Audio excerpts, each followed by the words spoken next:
Standard disclaimer, I tend to go off on tangents, so content warning for my entire channel. Also, I am not an expert on anything I talk about. I'm just an internet troll explaining his view of the world.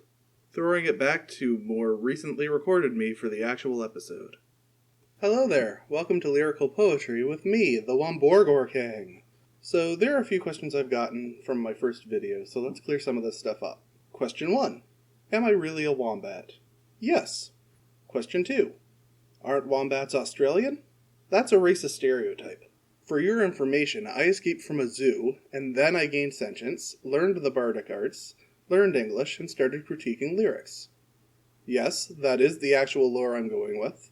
Go start a wiki, please. I'm sure this will get complex, and make sure to point out every time I contradict my own lore in my wiki, please. Next question. Why any of this? Well, there was a very short-lived show way back in the dark ages of the internet, hosted by a guy who went by the name of Pa Dugan. He did dramatic readings of poems, and he called it lyrical poetry. I was pretty much just going to rip off his format, but I'm getting all this stuff out anyway to do this, so I might as well talk about the songs. I'm going to bring back something like that, and I'm going to call them bonus readings. By the time this video is out, my 2 first bonus readings should be out as well. Last question. Why no music or anything? Well, music has a corrupting influence, and putting any of it anywhere near these videos will affect your interpretation of the lyrics. Also, I'm lazy, and this is a hobby, and I really don't want to put that kind of effort into editing this shit. But with all of the basic questions covered, let's look at this week's episode. We're going to be talking about Sk8ter Boy. Sk8ter Boy was written by Avril Lavigne in 2002 for her debut album, Let Go. It tells the story of someone she supposedly knew in high school. And I'm not going to dance around it, but there's a lot to unpack here. But there is a twist coming at the end of this video. You might already know it if you're familiar with the history of the song, but please don't spoil it. Let's get into it. He was a boy. She was a girl. Can I make it any more obvious? He was a punk. She did ballet. What more can I say? He wanted her. She'd never tell. Secretly, she wanted him as well. But all of her friends stuck up their nose 'cause they had a problem with his baggy clothes. He was a skater boy. She said, "See ya later, boy," 'cause he wasn't good enough for her. She had a pretty face, but her head was up in space. She needed to come back down to earth. 5 years from now, she sits at home. She's feeding the baby. She's all alone. She turns on TV, but guess who she sees? Sk8ter Boy's rocking on MTV. She calls up her friends. They already know, and they all have tickets to see his show. She tags along. She stands in the crowd, looks up at the man that she turned down. He was a skater boy. She said, "See ya later, boy." He wasn't good enough for her. Now he's a superstar, slamming on his guitar. Does your pretty face see what he's worth? He was a skater boy. She said, "See ya later, boy." He wasn't good enough for her. Now he's a superstar, slamming on his guitar. Does your pretty face see what he's worth? Sorry, girl, but you missed out. Well, tough luck. That boy's mine now. We are more than just good friends. This is how the story ends. Too bad that you couldn't see the man that boy could be. There is more than meets the eye. I see the soul that is inside. He's just a boy. I'm just a girl. Can I make it any more obvious? We are in love. Haven't you heard how we rock each other's world? I'm with the Sk8ter Boy. I said, "See ya later, boy." I'll be backstage after the show. I'll be at a studio singing a song we wrote about this girl you used to know.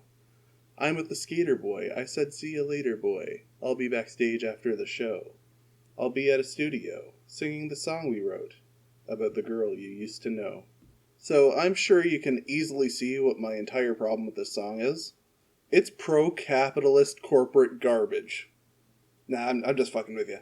But this is going to make me put in the barest bit of effort, and I hate that. Welcome to Incel Shit with Wombat Kid.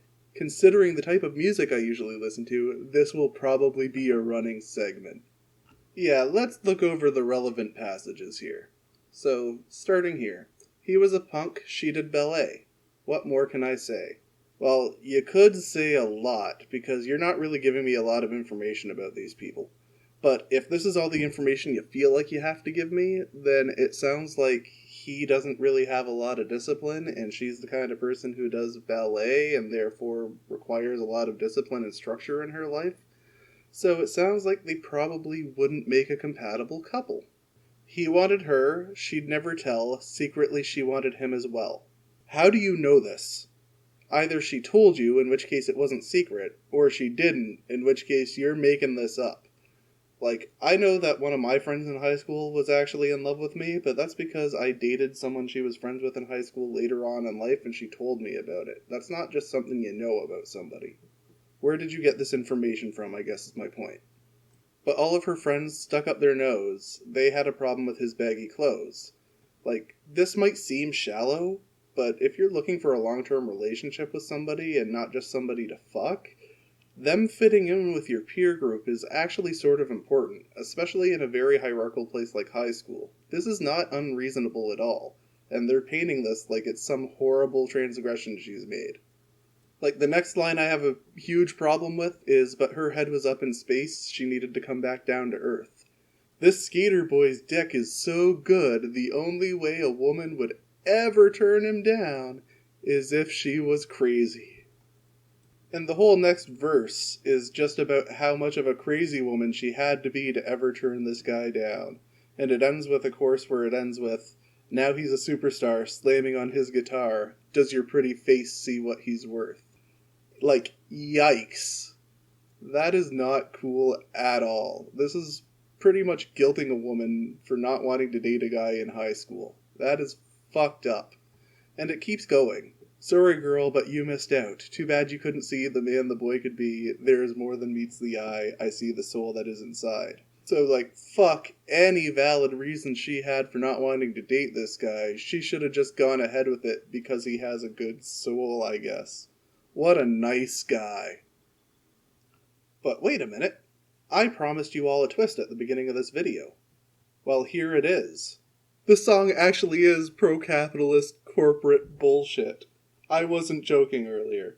At the beginning of this video, I credited the writing of the song just to Avril Lavigne, but it actually wasn't just written by her. There's actually a second writing credit for a band called The Matrix, and I could give them individual writing credits, but they wanted to be credited as a band on this, so that's what they get. This song is in no way a true story. It was written by them. They're a group that helps people write #1 hits. And this corporate shill band decided that a good message was, you should fuck anybody who asks you because they might get rich later. If you can't see how that's pro-corporate garbage, I can't help you. And also, the song actually says that it was written with Avril Lavigne's boyfriend at the time within the text of the song, but he had nothing to do with this. There are no writing credits for him anywhere near this song. So they're trying to pawn off this pro-corporate attitude on Avril Lavigne's boyfriend. Anyway, I will see you guys next week. My brain is broken. That's the show. If you like what I do, why? Also, share, like, and subscribe. If you really like what I do, I'm still not understanding why, but you can leave me money at my Patreon, which will be linked in my description box. Remember those? That's what those are for. If you don't like what I do, make sure to down thumb this video, because it drives engagement. See you next time.